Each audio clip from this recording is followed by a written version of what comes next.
మీ Kasa Srinivasulu Bharatiya Janata party జిల్లా ఉపాధ్యక్షుడిగా పనిచేస్తాను. ఈరోజు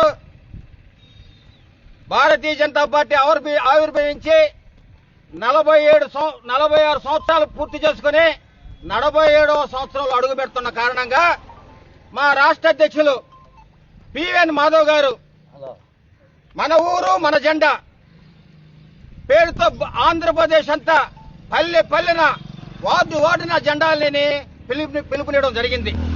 అదేవిధంగా మా జిల్లా అధ్యక్షులు ఎస్ వంశీధర్ రెడ్డి గారు సూచనల మేరకు భారతీయ జనతా పార్టీ అర్బన్ అధ్యక్షులు రామిశెట్టి కళ్యాణ్ కుమార్ గారి ఆధ్వర్యంలో అర్బన్ ఏరియాలో 4 జెండాలు ఆవిష్కరించడం జరుగుతుంది.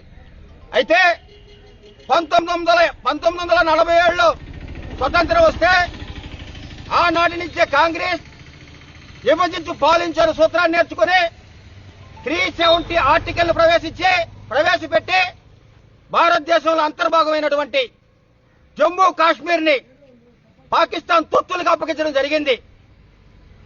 దీన్ని గమనించినటువంటి డాక్టర్ శ్యామాప్రసాద్ ముఖర్జీ గారు, పండిట్ దీన్ దయాళ్ ఉపాధ్యాయ గారు కాశ్మీరు భారతదేశంలో అంతర్భాగము, కాశ్మీర్ మాకు రావాల్సిందే అని చెప్పి 1951లో సంఘ పెద్దల యొక్క ఆలోచన మేరకు జనసంఘ్ పార్టీని ఏర్పాటు చేయడం జరిగింది. జనసంఘ్ పార్టీ ఏర్పాటు చేసిన ముఖ్య ఉద్దేశం ఏంటంటే ఈ భారతదేశంలో 2 జెండాలు ఉండకూడదు, 2 రాజ్యాంగాలు ఉండకూడదు, 2 ప్రధానులు ఉండకూడదు, ఒకే భారతదేశంలో ఒకే ప్రధాని ఉండాలా, ఒకే జెండా ఎగరాలా, ఒకే రాజ్యాంగం ఎగరేయాలని చెప్పి 370 ఆర్టికల్ కోసం పార్టీని స్థాపించడం జరిగింది. తదుపరి కాంగ్రెస్ ఓడగొట్టడానికి 1977లో జనతా పార్టీగా ఏర్పడి కాంగ్రెస్ కూడా విలీనం చేయడం జరిగింది. జనతా పార్టీ యొక్క నిర్ణయాలని ఇమ్మడలేక 1986లో ఏప్రిల్ 6వ తేదీ భారతీయ జనతా పార్టీని ఏర్పాటు చేయడం జరిగింది.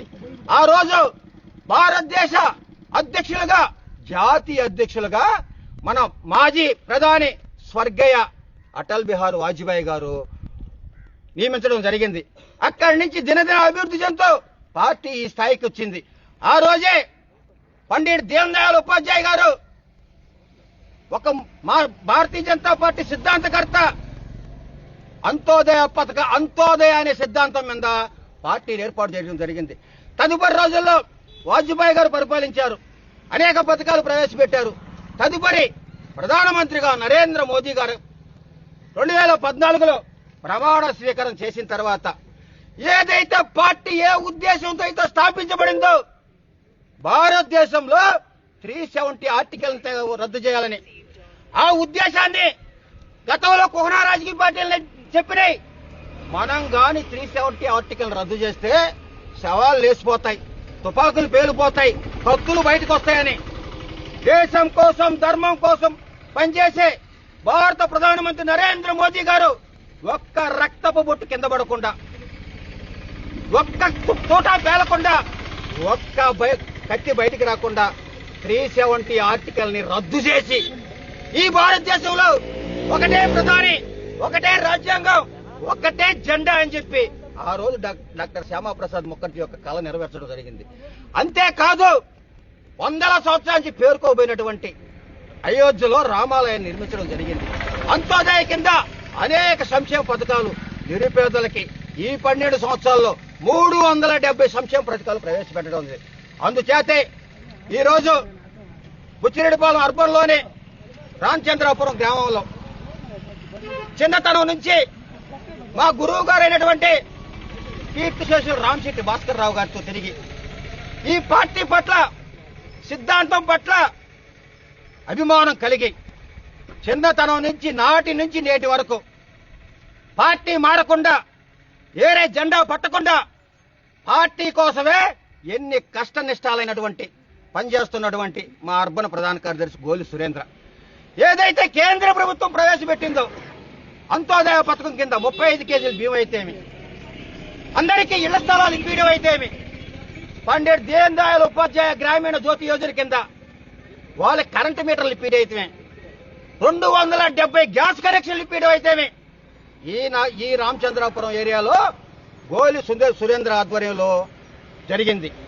అందుకే గోలి సురేంద్ర గారు ఆయన యొక్క భారతీయ జనతా పార్టీ ముందు బృందం మా మిత్రపక్షాలన్నీ కలిసి ఈ జెండాని ఇంత చక్కగా ఏర్పాటు చేసినందుకు పేరున భారతీయ జనతా పార్టీ అర్బన్ శాఖ తరఫున అహర్నిశలు కష్టపడ్డటువంటి ప్రతి కార్యకర్తకి నమస్కరిస్తూ సెలవు తీసుకుంటున్నాను.